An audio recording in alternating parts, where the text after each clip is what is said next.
Hatshepsut, a power who ruled the throne of the pharaohs. Nefertiti, an iconic, indelible beauty. Cleopatra, intelligence and charisma that defied Rome. Names that shine brightly.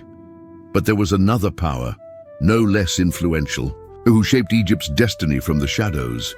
In a time when the scent of war had choked the air of Thebes, her name is Tetisheri, not a queen who ruled in her own right, but the woman who raised and established the hero of liberation, Ahmose, and placed, with her steady hand amidst the tremors, the cornerstone for the Nile's greatest empires.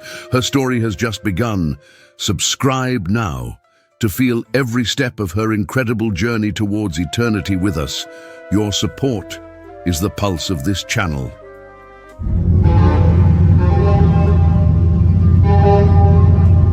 But her story isn't just about her grandson.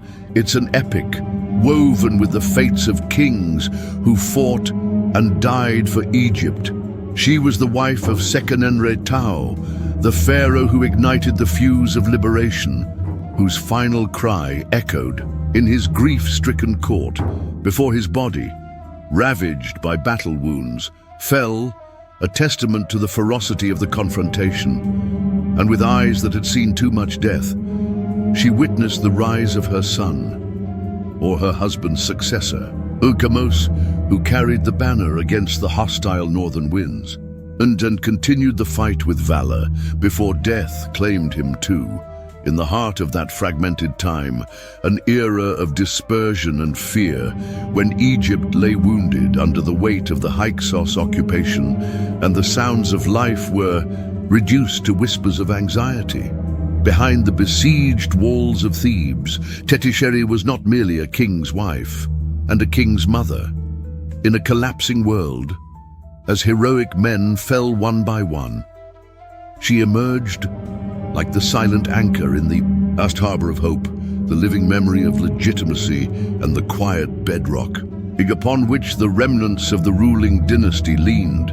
From her non-royal origins, she perhaps gained a different perspective, and from her resilience, manifested in a dignity unbroken by tragedies.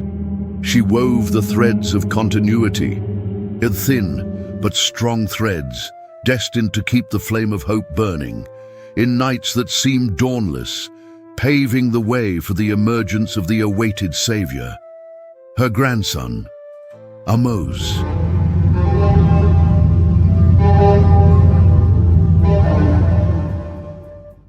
And with the dawn of the new kingdom, which carried the scent of construction and the sacred dust of new temples, Ahmose wasn't content merely inscribing the glories of war. Instead, he took a bold step, a royal precedent, carved in stone that witnessed ages of anxiety, redefining the foundations of power, shining the light of eternity upon Tetisheri. This was no mere passing tribute, rather dedicated monuments, whose grandeur one can still touch today, and unique titles like Mother of the King's Mother and Mother of the King's Father, boldly surpassing the traditional precedents of the direct mother. It was an entrenchment of her name. At the very core of restored legitimacy, an inscription that seemed to restore time's lost balance. This act wasn't just familial loyalty, but a profound sovereign imprint, a declaration that the pillar of this golden age, the guarantee of its continuation, rested not only on the force of arms, but on the resilience of that grandmother who embodied steadfastness. Amidst the storm that had finally calmed, Ahmose forged from her memory the irrefutable argument for the throne, the icon of eternal continuity, whose echoes of greatness resonate in the Luxor even now.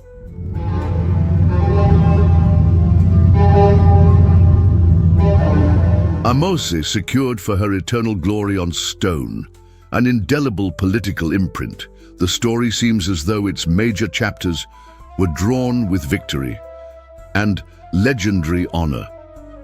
But does the influence of a woman, of Tetisheri's stature, end at the borders of royal inscriptions? Can her profound legacy be reduced merely to being a symbol of legitimacy, however lofty, behind the legendary resilience and official veneration? Other echoes of her existence linger, whispers in the folds of history, heard amongst ruins warmed by the upper Egyptian sun, scattered archaeological fragments that deepen the enigma, and perhaps the remnants of a silent body, under an enigmatic mummy waiting in the stillness of the royal tombs, still holding the last secrets of the great-grandmother. The search for Tetisheri's full truth beneath the hot sands of Egypt is not yet over.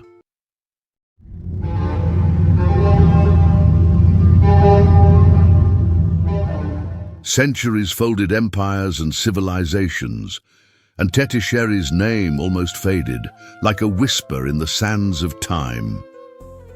But Egypt's patient stone, touched by the hands of countless generations, kept the secret, until archaeologists picked uncovered fragments of her story, bringing back to light the echoes of her existence, and perhaps even the silence of her final form, which speaks without words.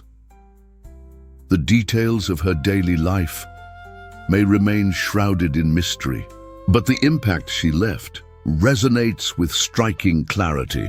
Tetisheri is not just a name in a royal family tree, she is a living embodiment of the silent strength that builds monuments without fanfare, the strength of patience in the face of adversity, the steadfastness of roots when the earth trembles beneath the feet of invaders or history makers. She is a timeless reminder that the foundations of golden ages are often built in the shadows, and that history sometimes weaves its greatest epics through heroes who wear no crowns, but carry the weight of continuity with a silence and resilience you can feel even as you contemplate her monuments today. The story of Tetisheri isn't just a chapter from the past, but an inspiration that transcends time, teaching us about the power of survival and the meaning of true roots. Did you feel the silent strength of Tetisheri? Share your feelings in the comments. Your likes and subscriptions light the way for future stories in the same spirit.